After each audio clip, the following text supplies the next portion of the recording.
সরকার যদি এটা উদ্যোগ নিয়ে দেয় তো অনেক মানুষ এনে কষ্ট বিড়ম্বনার মাথা পড়ে যাবো গা। যার ফলে আমি জনগণের প্রতিনিধি এখন কি করব, এই কিছু মানুষের নিয়ে বাঁশ কাঠ মানুষের কাছ থেকে আনিয়া এই জায়গাটা যাতে আপাতত ভাঙনটা একটু রোধ করা যায়, এই জন্য আমি তারা নিয়ে এই একটা উদ্যোগ নিয়ে বাঁশ কাঠ কুপিয়া মাটি চালিয়ে দিয়ে বস্তা দিয়ে একটু ভাঙার ফিরানির লাগিয়ে আমি একটু উদ্যোগ নিলাম আর কি। আমরা চলার এইটুক রাস্তা ওইটুক যদি ভাঙতে ভাঙতে ভাঙতে সবটাই ভাঙিয়ে পড়ে যাইতেছে। কারণ সরকারে যদি একটু সহযোগিতা করতো তাহলে হয়তো আমরা এই রাস্তাটা ভাঙনটা ফিরাইতো। আমরা এটা পারতেছি না, আমরা যে নিজেরা বান্ধে এমন কিছু কর্ম এটাও পারতেছি না। এটা সরকার একটু সহযোগিতা করলেই আমরা একটু মানে চলার মতন একটু পাইতাম। রাস্তাটা বহুদিন যাবৎ এই ভাঙে দিয়েছে এবং আমাদের অনেক জমি ভাঙে গেছে এবং এখানে একটা মণ্ডপ আছে, এখানে পূজার মণ্ডপ আছে, এখানে রাস্তাটা সরকারি সয়েলিংয়ের রাস্তা দেওয়া হয়েছে, রাস্তা অলরেডি ভাঙে পড়ে গেছে গা।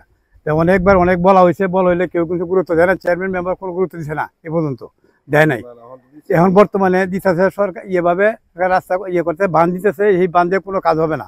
তবু এখন যদি এই সরকার যদি আমাদের দিকে তাকাইতো তাহলে আমাদের বাড়িঘর রক্ষা হইতো।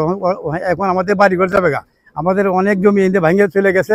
এখন সরকারি একটা কুটি আছে, বিদ্যুতের কুটি আছে, একবার সরাইছে, তারপরে আবার এটা সরাই লাগবে। এখন এই অবস্থায় এখন যদি সরকার একটা সুদৃষ্টি দিত আমাদের পক্ষে, তাহলে আমরা খুব কৃতজ্ঞ থাকবো। আসসালামু আলাইকুম। আমরা এই 6 নং ওয়ার্ডের মধ্যে একমাত্র রাস্তাই হচ্ছে এটা।